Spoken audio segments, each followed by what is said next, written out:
my mental health is the most important thing. This is too much for me right now. And she took a break, and then she came back, and it served her really well. So I think she kind of kicked it off of like, hey, mental health really is important no matter what you do in life, what your job is or who you are. All delulu besties, welcome. This is a safe space to vent, talk shit, reflect, and most importantly, keep it real. It's better to trauma dump here so that we don't explode on innocent randos. Just admit it. You're bothered. What's up, delulu besties? Welcome back to another episode of Balancing the Bullshit. You guys, I brought in a surprise today. It's the one and only boyfriend. He is gracing us with his presence. Hey, everybody. And we have our psycho-ass dogs who, in the beginning, I thought this was such a cute idea. They're like brothers. So he has a Frenchie.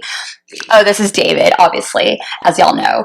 So he has a Frenchie, and then I have a Boston Terrier, and they look alike, and they act like brothers, but now the downside is they just fucking fight all the time.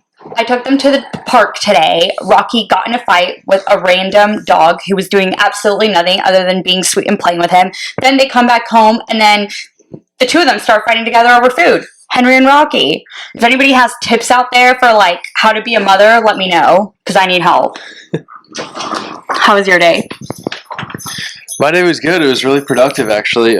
I got a lot of things done at work. Got some candidates in the door, starting new jobs. Talked to a lot of really great candidates. Got some interviews set up, and things are looking good for next week as well. So, productive week so far.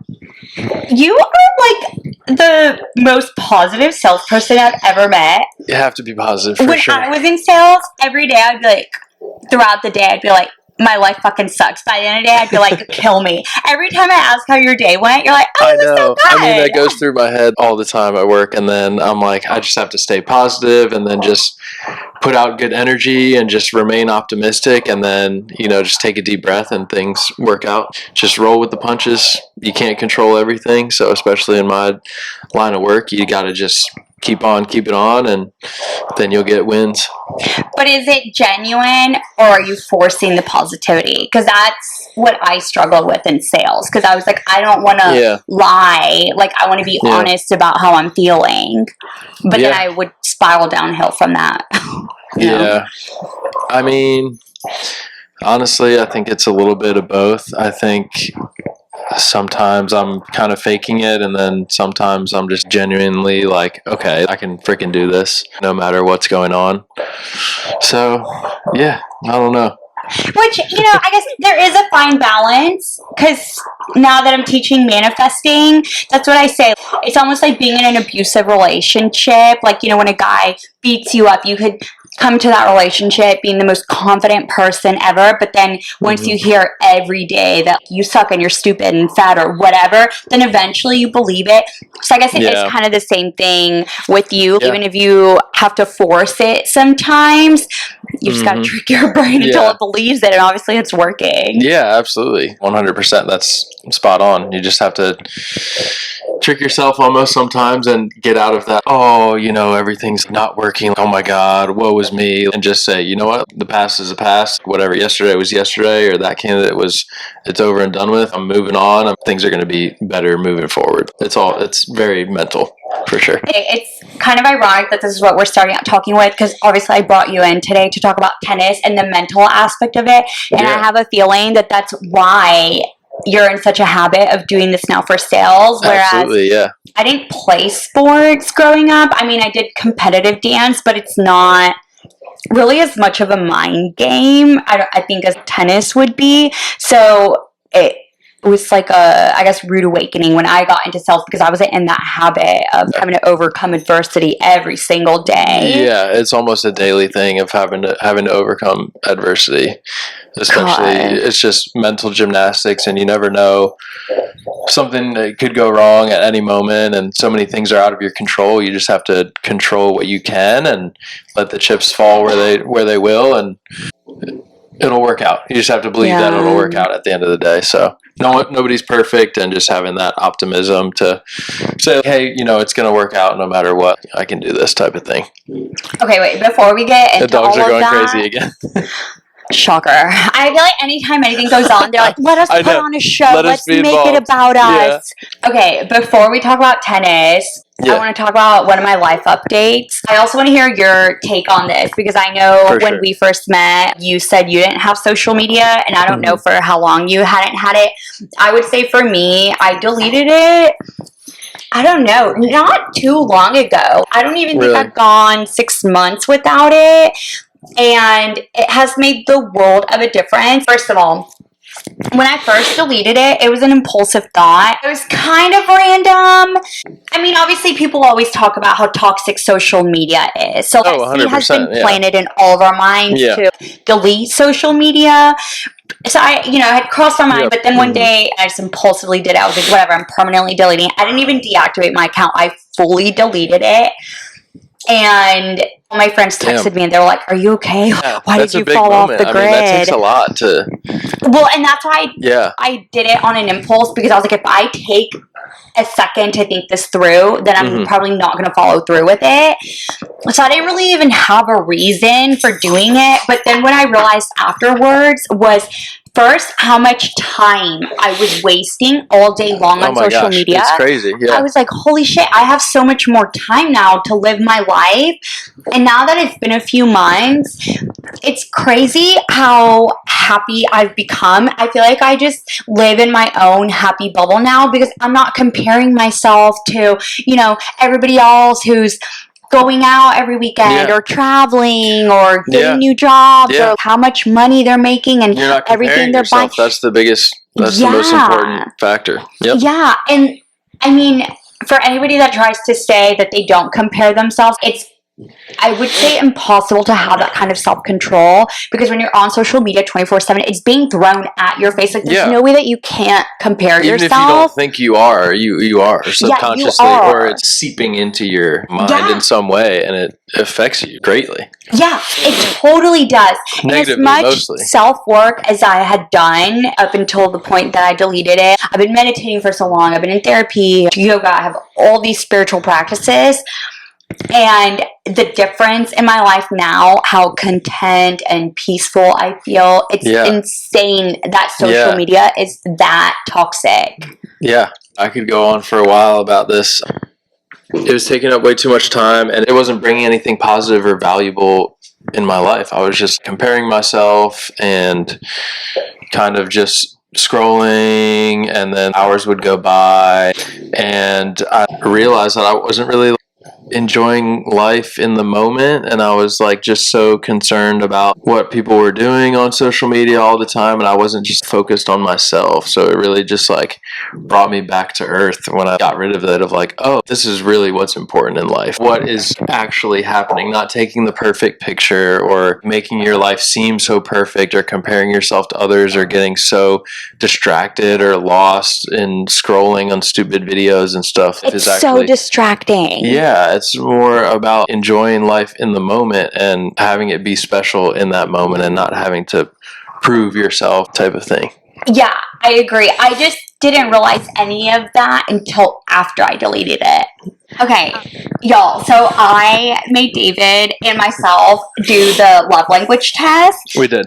And it's crazy because I never knew if it really mattered that much, but we had the exact same answers in order. Exact same results, pretty much. Not the exact same percentages, but in the exact same order of what we value the most, right? Yes. Yeah. So we both, our number one was quality time, then physical touch, then words of affirmation, then acts of service, and then receiving gifts. Quality time, physical touch, acts of service. No, words of affirmation. Words of affirmation.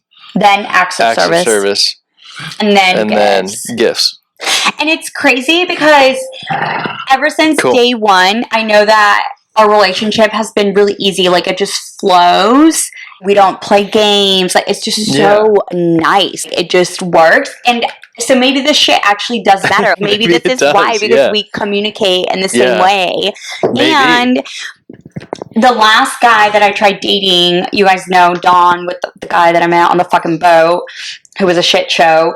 When we stopped dating and then we tried dating again, I was like, okay, well, obviously something's not working. We can't communicate. So I made him take the test, and our answers were completely different.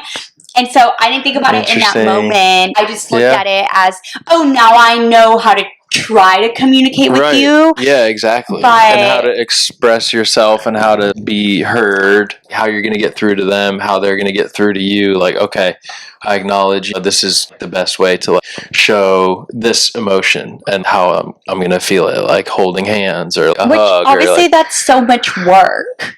Like, to put in all that effort just to try to get along with someone. If you're not already like that, then it's just going to be kind of an uphill battle, I feel like. If you're and it was not someone that gives a lot of words of affirmation and someone needs that, you're just going to be constantly like, oh, I have to tell them something good.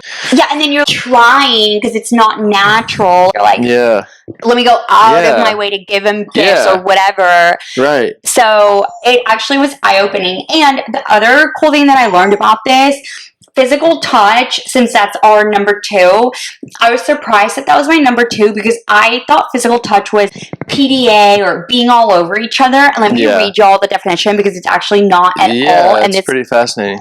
Yeah. Okay. So a person whose primary love language is physical touch is not surprisingly very touchy. Hugs, pats touchy. Okay. Yeah, which I feel like I'm not, especially in public. Yeah. Hugs, pats on the back, holding hands, and thoughtful touches on the arm, shoulder, or face. They can all be ways to show excitement, concern, care, and love. Physical presence and accessibility are crucial, while neglect or abuse can be unforgivable and destructive. Accessibility and presence. Yes. Like just being around someone. And I feel that too. Like when we're in the same room, I just like feel your energy and I'm just happier. I'm happy to be in the same vicinity as you. Yeah. We don't have to be next to each other, on each other's lap or kissing or holding hands. You could be on the other side of the room. Yes. But just knowing that you're there in the vicinity and in my environment. It brings me comfort and safety. And listen to this. Physical touch fosters a sense of security and belonging in any relationship. So crucial. Yes. So important. Going back to Dawn, I think physical touch was one of his lower ones, and we were long distance. And dear. Yeah, it makes total sense. I, at the time, felt like a crazy person, being like, when are we going to hang out? Why don't you ever care? He just did not care. It didn't even cross his mind. But this makes so much sense. I didn't realize it was because of what's this called? Love language thing. Yeah. Dang, that's crazy. Yeah.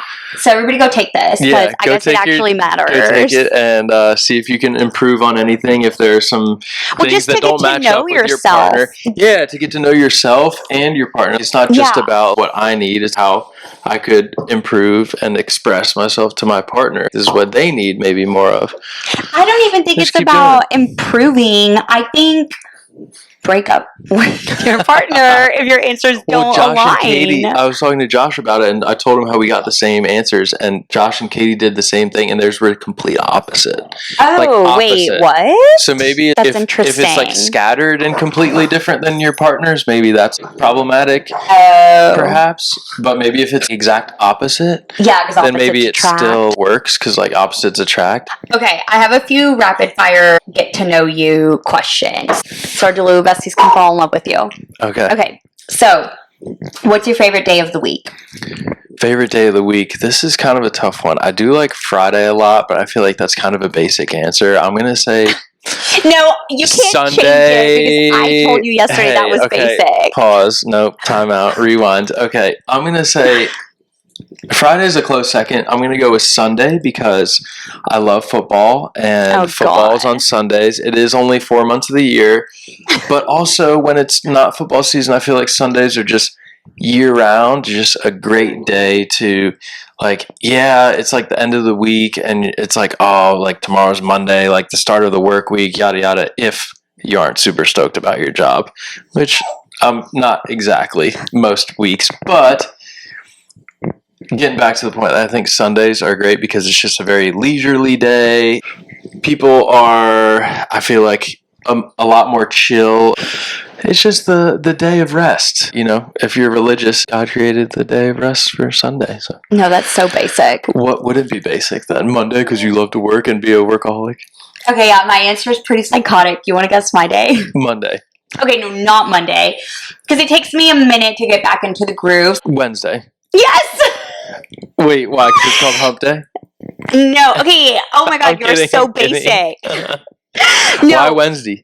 because that's when I'm in the groove. It takes me Monday and maybe sometimes Tuesday to get back into my week. And then Wednesday, I'm on it. I am so accomplished that day. I've gotten all my shit to, because, you know, maybe Monday I was a little slow. Maybe I didn't work out that day or my brain was off. I'm with you. So Wednesday, it's just so accomplishing and fulfilling. You know, I'm like on my shit and it feels great. Yeah. But then the weekend comes and then, I mean, granted, yeah, it's fun, but I don't know, then I feel like a piece of shit and then No, you don't always not like feel a piece of shit, I but you know what I you're being mean? hard on Like yourself. Wednesday is the most productive day. Sure, okay. And I feel like you can take stock. It's midweek. Like here I am, midweek. The week's not over, but it's not the very beginning. Maybe this is what I still need to, this is what I wanted to accomplish by this point. Maybe I still need to do something, or maybe I'm at a good point. You kind of just reflect a little bit. Take a deep breath. 2 days till the weekend. Like, oh, I haven't ran yet this week. Okay, let me run now before the weekend. Yeah. It's a good halfway point and not basic. Maybe Psycho, but whatever. There are good shows on Wednesdays too. Survivor comes on Wednesdays, so I like that. I'm with you there. Okay. Would you rather be able to speak every language in the world or be able to speak to animals? This is a great question, and I was thinking about this today, and I asked a couple of my coworkers, and they didn't quite know either. They said they would have to think about it too. Yeah. What? But then when I came back to them a few minutes later, most of them said, well, they kind of just said both, and I was like, you need to pick one. And so if I'm going to pick one, I would say talk to animals for sure. Yeah, because absolutely. It would be I didn't even have to think about that. And could you imagine? Okay, people would think you're crazy if you told them you could talk to animals, but then you would do it, and they would be like, oh my God. Yeah. A, I don't like people. Be so enlightening. Yeah. B, I love animals. We could learn so much from them. We could learn so much if your dog could talk to you, or if the squirrels in your yard could talk to you, the birds that chirp in the morning. Think about how happy could tell animals you the song are. that they're chirping along to. We would have such a better world. Oh my gosh, there's so much it would to bring learn so from much animals. Peace. Absolutely. And think about wild animals, lions, how they just are go-getters, rulers of their kingdom. Imagine we were able to talk to them. They would whip us into shape. Oh my God, what do you think they would say? And then even our dogs, how happy they are. What do you think they would say? Animals? Or, lions, what do you think a wild lion would say if you talked to them? I would be like, you're a fucking joke. Get your shit together. My life is hard. You think your life is hard? Try hunting for your own food while trying to not get killed. It would put life into perspective for us. I think they absolutely would. I think they would be like, you humans are so silly. We have to hunt. We've been around for so long, and I've seen you humans build things and come up with little kill each other. Gadgets and I guess they kill each other. Wars and arguments and all this stuff, and our life is so simple, and we've been around for so long. Like, animals I would feel are like so they would just simple. share so much wisdom and energy because they're so in tune with their environment and the world. And themselves. I can't believe your coworkers had to think about this question. Well, because you could live in any country if you could speak any language. You could live in any country. You could get any job you wanted. Fuck that. Who cares about a job? And who cares about And you could be a spy if you are into being a spy. What the fuck? No. I'll take animals. But you could learn another language. It takes 5 months to learn 95% of a language, and then 5 years to learn 3 more percent. I don't want to talk to other humans. I'm happy in my bubble. At what age do you want to retire? I'd say probably 70 or 75, because I feel like I'm going to be a tennis coach for the last 15 or 20 years. Oh, or cute. like a private tennis instructor and just have like a very leisurely job, you know what I mean? Cute. Just for fun. I'm one of those people where I'm going to have to be busy with something. It's not going to be a career that I'm working at 70, but I feel like I'm going to be wanting to teach tennis or coach or do something until I'm pretty old. Why don't you do that now? Why do you have to wait until retirement to then do what you love and have a leisurely life? That's a really good question, and I've been flirting with that idea more and more seriously recently because I'm not entirely happy doing what I'm doing. Some days I am, some days I'm not, and I guess that's for a lot of people in their jobs. But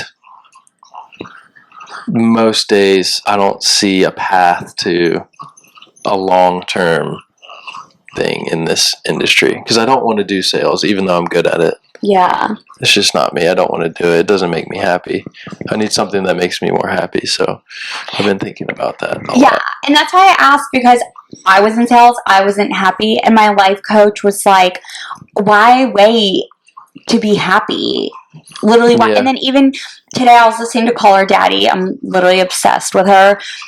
And she was interviewing Post Malone, and she asked him, what life advice do you have, or something like that. And he said, this is our only life. We only get, maybe 80 years on earth unless like we die sooner. Mm-hmm. It's our life to live. So why are we waiting for something to happen? Why don't we just do what we want? Yeah. Or caving to society's expectations or familial expectations or just silly norms and stuff that are out there. Like you have to have a 9 to 5, you have to have a 401k, or you have to have this at this point you should have this, or at this point you should be married, or no. Where's the fun in that? You could wake up tomorrow and get hit by a bus. Don't you want to be able to say you traveled places, or you met cool people, or you experienced new things, or it's a fine line.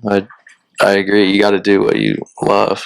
Yeah, and I mean, I already said this to you a little while ago when you came home, but I just cannot harp on this enough. I was telling David about my day. I hired an advertising agency to help me grow my business, and I was like, I have had so much fun. I am not even making money yet with this business, and I'm having so much fun just putting all of the copywriting together because it's a creative and a logical outlet for me, and it's just, I'm getting to do what I love and what brings me fulfillment. And if I were to die tomorrow, I would die proud and feeling fulfilled. So whereas in sales, I was miserable all the time. I didn't like the day-to-day activity, but I would always justify it as, well, this is what you do.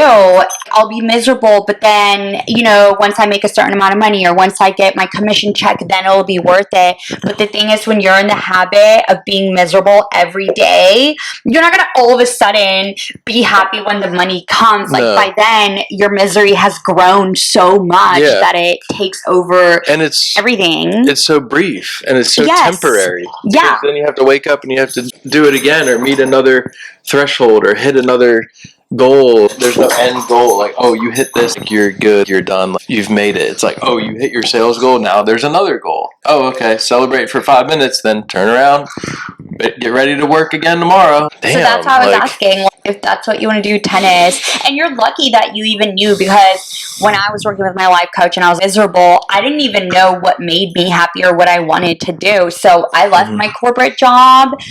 It was so scary. At least you would have something to chase. I'm not telling you what to do or to quit your job. Yeah. But yeah, just a question. Thanks. These are supposed to be rapid fire, but I can't ever stop rambling. Okay. Favorite junk food? Favorite junk food. This is a tough one. What? No, I would probably say donuts. I love donuts, especially Krispy Kreme donuts. They're like air. I can eat like 17. Oh, yeah. In like a sitting. But they're so sweet. I love sweet. Do you know my favorite junk food? Chick-fil-A. Chick-fil-A. I eat it once a week. Okay. Chick-fil-A is really good. Chick-fil-A. It's kind of the only junk food I eat. That's pretty good. Yeah. Favorite season? Favorite season, I would say fall. Because I know, boring, yes, football happens during the fall, but I also just love the leaves changing colors, especially in Maryland where I'm from. It's so beautiful. And what else is in the fall? Christmas is winter. I like the weather of the fall and just the overall mood and vibe. Yeah. I would say. I agree. But I also like Christmas season too because it's so happy. Yeah. I don't know my answer for that. Do you believe in fate? Yes, I believe in fate. Yeah. Same. Maybe not everything happens for a reason necessarily. I think that's a little bit of like a mumbo jumbo or like a bunch of hooey.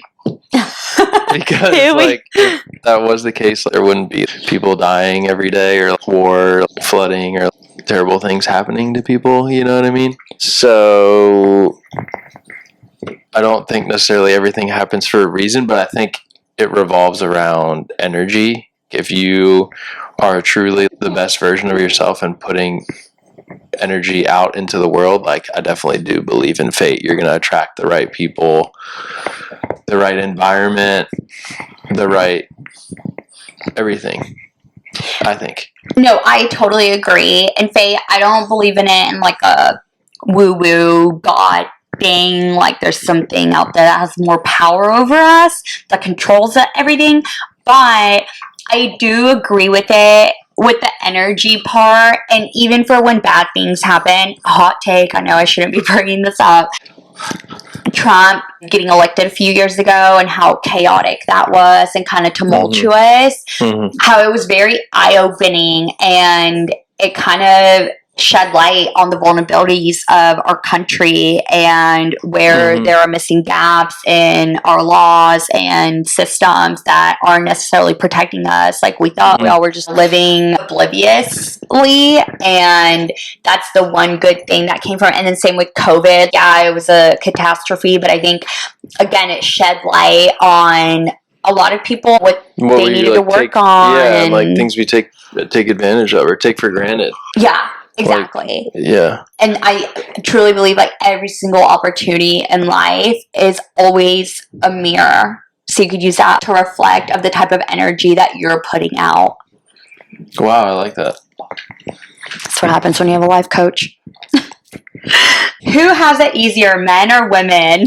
Men definitely have it easier. I think Thank you. Women have it a little bit easier in some ways now, thankfully, but I think in a ton of ways they still have it arguably harder than before. I mean, you go back in history, women used to not be able to even vote or do half of the things that men were afforded to do. It was frowned upon for them to even have a job and be out of the household. Obviously, we've come a very long way in over 100 years, but I think still today you look at abortion rights or lack thereof.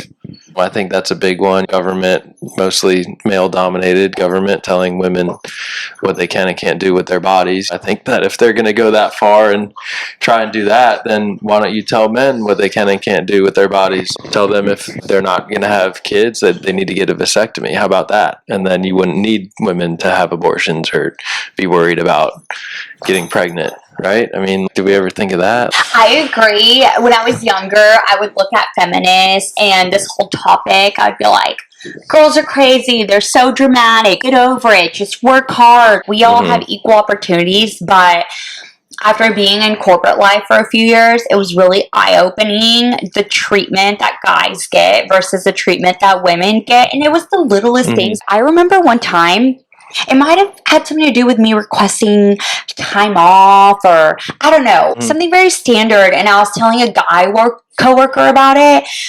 And he was like, Karen, what?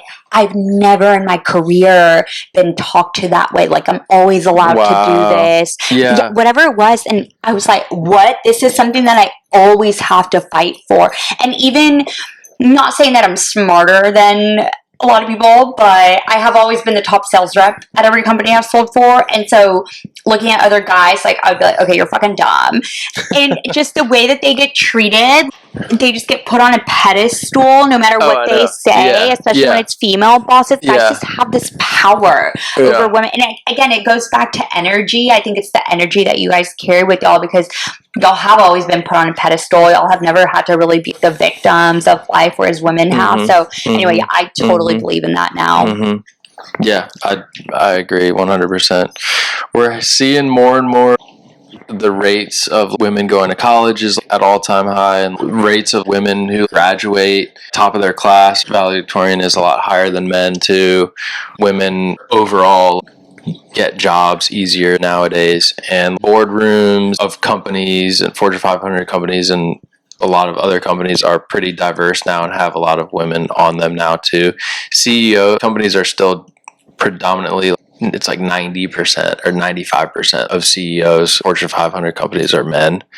So it's still, men still kind of hold the keys, but we've come a long way. And I think that women are doing an awesome job recently of just like kicking ass in the workforce and showing that obviously they should be paid the same as men and everything like that, even though that's not the case in all industries. They're not paid equally, but yeah, coming a long way. But men definitely have it easier. Right, thank you. Yeah. You know what I have kind of wondered, though? I hope I don't get attacked for saying this, but I kind of understand why men have ruled the world, because I think women are too powerful, not to be mean, but I do think women are a lot smarter than men, but it's almost to our detriment, because Yes. when you have to run an entire country and everybody has to work off a system, granted, our systems are fucked up, as I was just saying. Trump did shed light on all of our vulnerabilities, but when women are intelligent and strong-minded, it's easier for a dumb guy to just play along with the system and follow the rules versus a woman who's going to try to come in and change things and find everything that's not working. It just makes it complicated. It's like, just shut up and this is the way things have been done. You know what I mean? Yeah. No, I agree with that. Yeah. Why can't we tickle ourselves? I don't know. It's so weird. I don't have know no either. idea. That's so silly. Oh my god. And how yawns are contagious. Yawns are contagious. That's crazy. I heard about yawns that it's because when somebody yawns and then you yawn back, it's because you have empathy. So, like, if somebody yawns and then you don't yawn back, it's a sign of narcissism or something like that. You can't control a yawn. You just yawn. I'm not like, oh, I'm going to yawn now. No, I know. You automatically do, because I think you're empathetic. Oh, okay. I think that's what, or you're something. Yeah. Along Kinda those lines. like you cry if something bad happens to someone else, or you don't. And if you do, you have a heart, and if you don't, you are a narcissist or something. Yeah, I want to find a narcissist and yawn in front of them and see. Tom Sandoval. Yes! He would definitely not yawn. Oh, He would start laughing or something. Literally. Some crazy shit. Psychopath. What does a person need to be happy? I have a good answer for this one. What does a person need to be happy? That's a great question. I think a lot of people would say a really good job, or a lot of money, or like a great family, or a good environment or house or something like that. But I think it's a lot simpler than that. I think it's what a person needs to be happy is to just fully embrace who they are and just be confident with who they are and be themselves, and unapologetically just be themselves no matter what, and be a good person. If you smile and you're friendly and you put good energy out there, it's going to come back to you. People are going to smile at you or do a good deed for you. Babe, I love that. My answer is very similar to yours, but in a different way. I was going to say, in order to be happy, you just have to live in the present moment.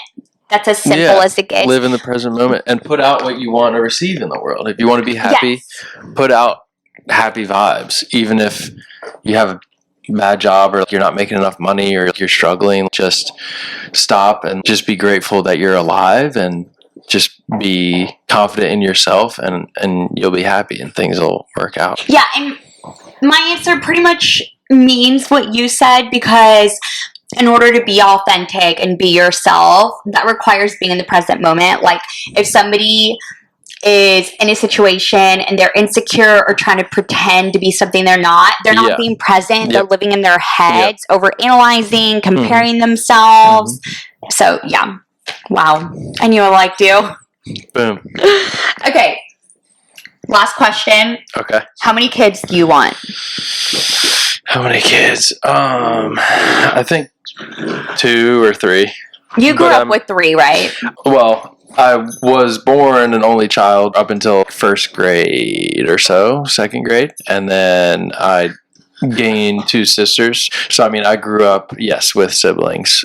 And I am a firm believer, I know it might sound harsh, but I'm a firm believer of if you can't afford to have kids, then you shouldn't have kids. Oh my God, Like, yes. just popping out 1 or 2 or 3 or 4 or 5 or however many kids and then just saying, oh, I have kids, I can't work, or I need to be off at 3 every day, or I need to make more money, pay me more Hell money. no. The world doesn't work like that. Sorry, not everyone can have kids. If you can't afford to have a kid, you shouldn't. That's so unfair to the kid to it's put them unfair in to that the position. kid. It's unfair to you, and it's not. I mean, I hate to say there's no set rules of what people can and can't do, but I mean, think about it. What are you going to do? You have to have a plan, and you have to have some money saved up, and you have to make sure that you're going to be able to really give that child a life of some sort. Like, they don't have to go to college or go to private school or anything, but at least you know what I mean? Yeah, no, be responsible. Absolutely. Yeah. So if I can't afford 3 kids, I'm not going to have 3 kids. But if I can, I would love to have 3. That would be the goal. Oh my God, this is amazing to hear you say that, because this is one of my biggest pet peeves in life. It's so irritating how irresponsible people are. How, it's just irresponsible. Is it that there's so much criteria to get a fucking job that's not hard, but there's no criteria for anybody to become a parent? Yeah, it's the hardest job in the world. I know. Yeah. If you that makes want no sense. kids, get a really good job, or work hard until you have enough money saved up where you can give that kid a decent life. If you're just single, or if you're married and then you have a kid and then you get divorced and then you have a minimum wage job or something and the other person has a minimum wage job, what are you going to do? That kid, that's just not fair.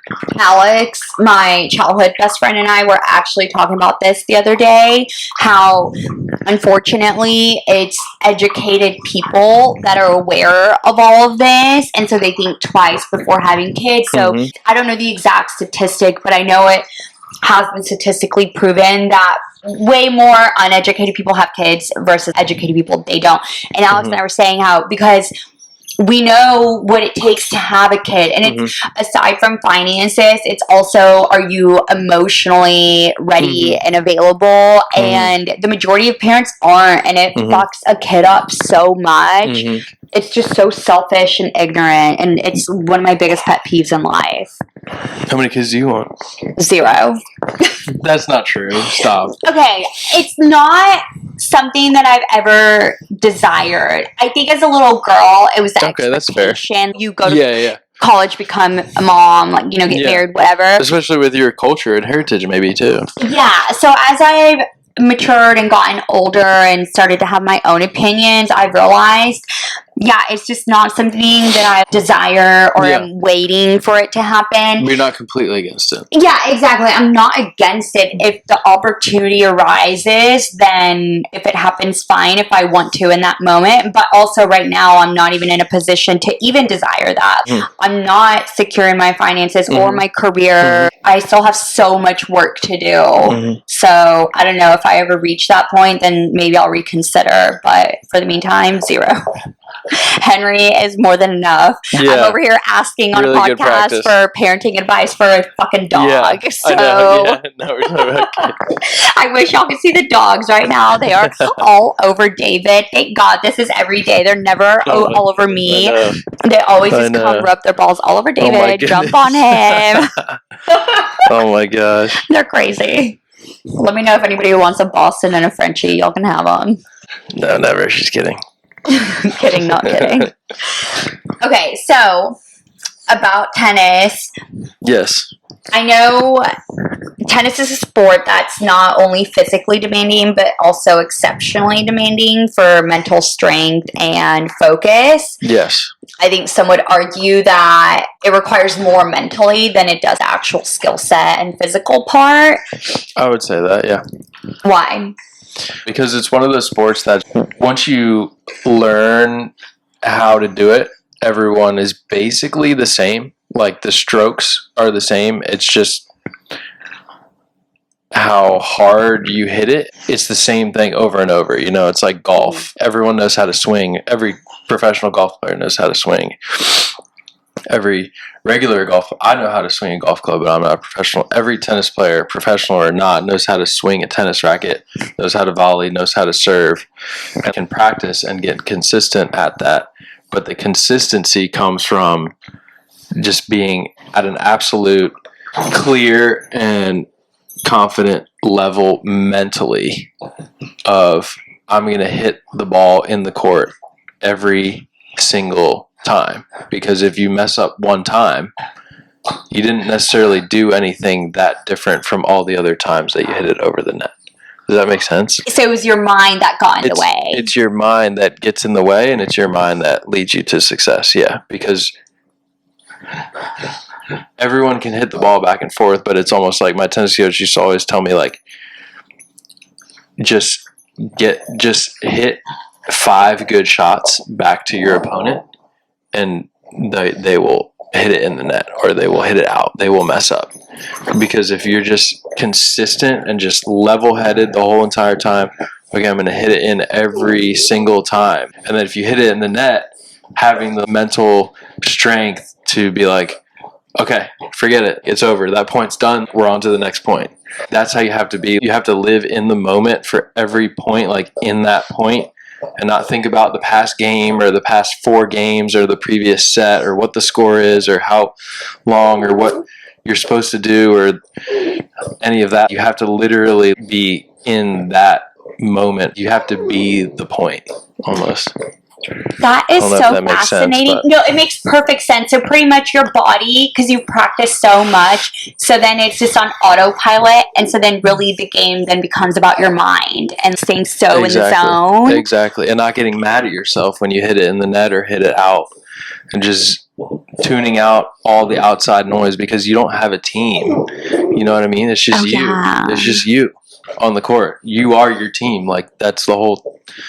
And there's no talking to your teammate or your coach or anything like that. It's just you on the court. So it's literally all you mentally. This is so fascinating. I have so many things to say. I hope I can get Your them all teammate's not going out. to come over and be like, hey, man, like, that's all right. You can't just be like, oh, and slam your racket. I used to slam my tennis racket because I would get so mad. Like, oh, my God, I can't believe I just hit it in the net. You can't do anything about that anymore. You can't go back and replay the point. You got to move on to the next point. Like, okay, I know that I'm better than that. Forget about it. You know, It's really difficult. It's so similar to life. Yes. You know how people say you don't have to be the smartest, you just have to keep going. Have to be the most consistent and just most mentally confident. It's all mental.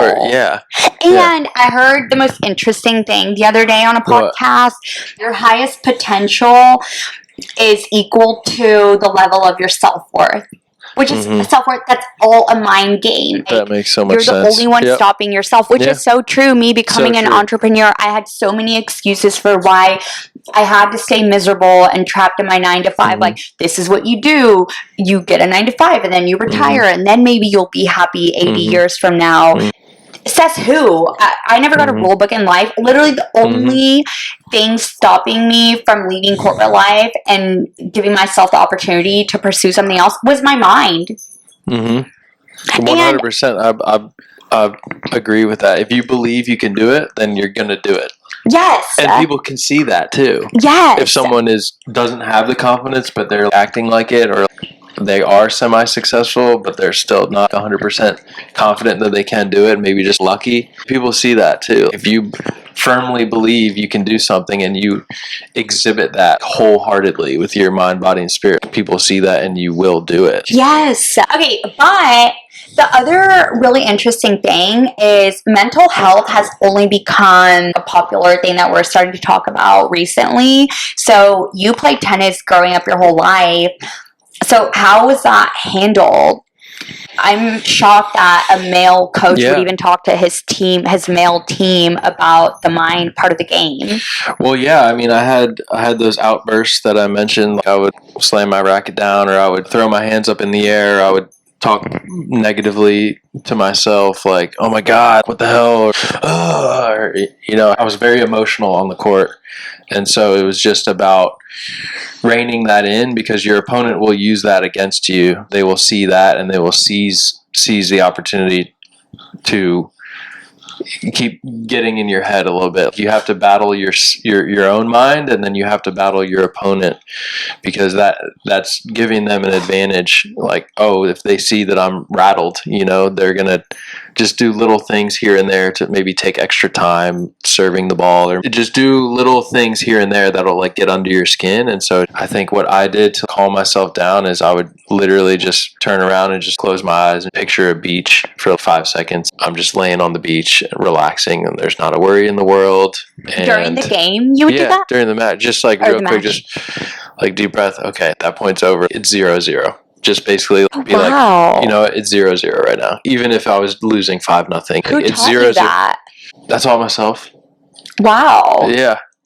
Because it got to a point where I was just like, okay, well, I'm getting so frustrated and mad when I don't play well, and it's making it worse. And then I'm playing worse, and then I'm losing matches. So it's like, something's got to give, something's got to change. And then I was talking to my coach, like, okay, how can you just be more calm on the court? What can we do? It's like, okay, well, where am I the most calm? Like when I'm relaxing on the beach. And so I would just picture that, and then I would just tune out everything around me, like the score. I would just say, okay, this is the start of the match. Even if it was the middle of the match, I'd be like, okay, this is the first point. It's 0-0 right now. Damn, I am amazed. That's how I operate at work too. Yeah, I know, and this is why I'm amazed. Like, I'm at 0 right now. I don't have any commission right now. I don't look at it. I just operate like I'm at 0. Wow. Because then I'm constantly hungry, and I'm constantly consistent, and I'm constantly confident. I would love to have a day inside your mind.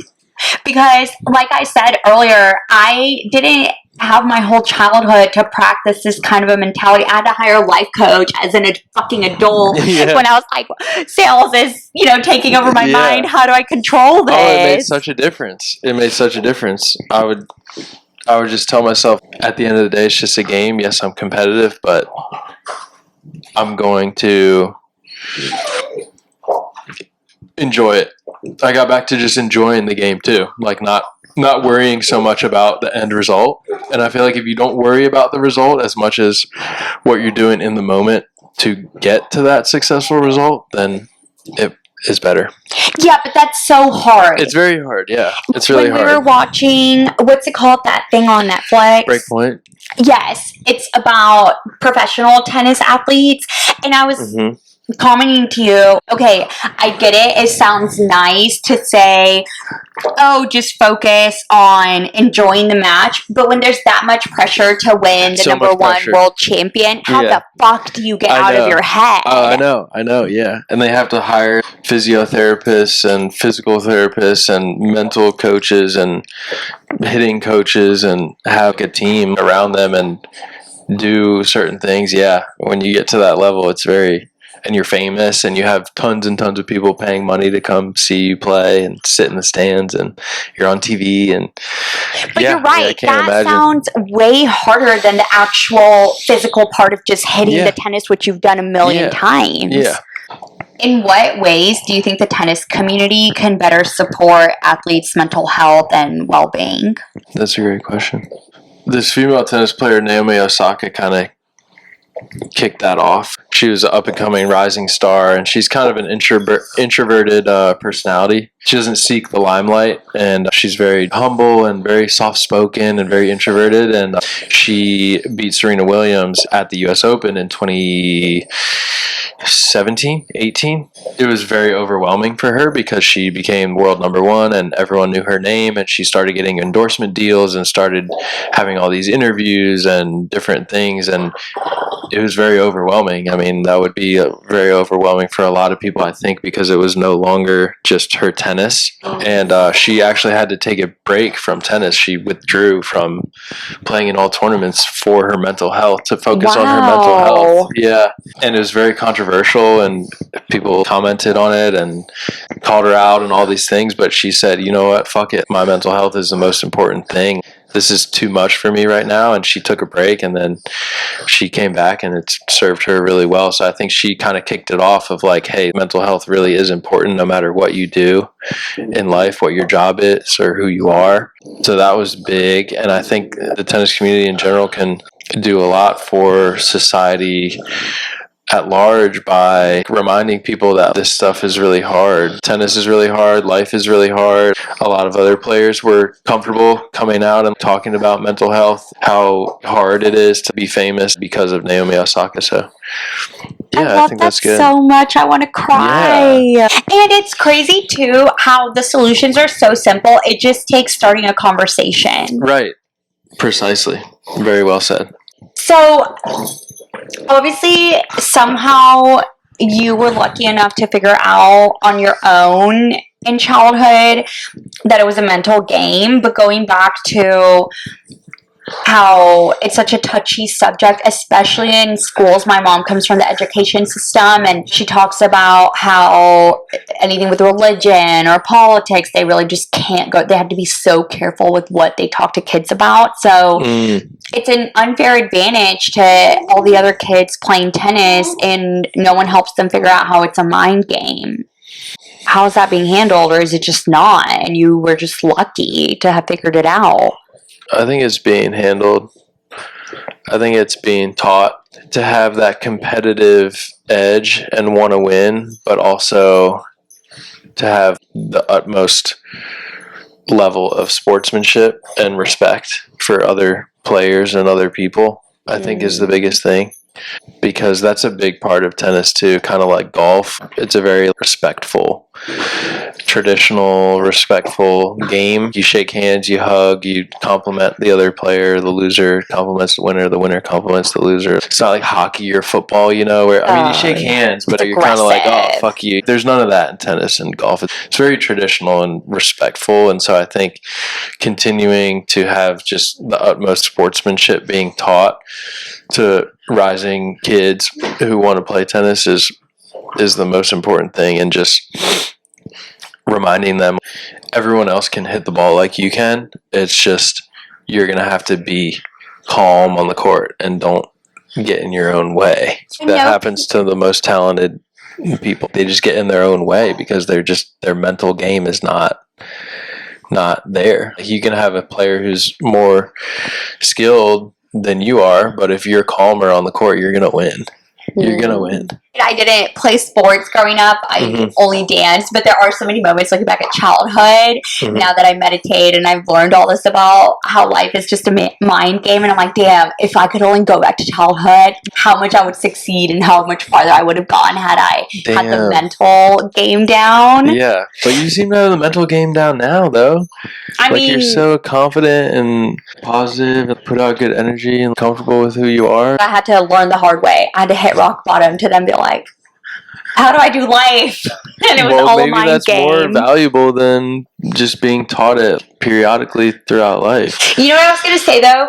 Maybe that's more valuable. People always say how sports really shape a kid, and it is really interesting having this conversation with you because you are very proper, very much a team player, like respect all sides and everything that you're saying about tennis. And now I'm realizing, oh, this is literally what has shaped you. Yeah. It's crazy. Any last words before we close out? Thanks for having me on. This has been a blast. I enjoy just sharing and being asked these thought-provoking questions, and thanks everybody.